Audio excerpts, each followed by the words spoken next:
Nicolas Sarkozy, vous promettez une baisse de 10% de l'impôt sur le revenu dès l'été 2017. Ça coûte 7 milliards d'euros d'entrée. C'est ce que vous appelez le contre-choc fiscal, Nicolas Sarkozy.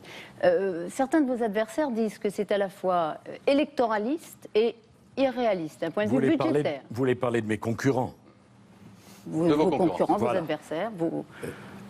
La question de la baisse d'impôts n'est pas une question de promesse.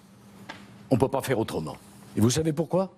Parce que sur les 5 dernières années, les Français ont subi entre 40 et 45 milliards d'euros de hausse d'impôts, dont une hausse de TVA. Comment leur dire qu'on est contre les augmentations d'impôts de M. Hollande, mais si c'est l'alternance, on continuera à les augmenter? Je le refuse.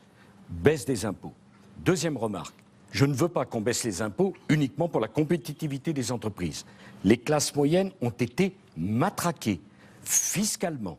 Les classes moyennes payent l'impôt sur le revenu, il faut baisser l'impôt sur le revenu. Mais vous le proposez et pour les classes moyennes et pour les foyers les plus aisés. Je le propose pour l'impôt sur le revenu, de la même manière que je vous confirme que nous ne pouvons pas rester le seul pays du monde à avoir un ISF dont je propose la suppression. On va en parler. Et nous ferons voter les baisses d'impôts en juillet 2017, concomitamment, exactement au même moment, que 100 milliards de réduction de dépenses publiques.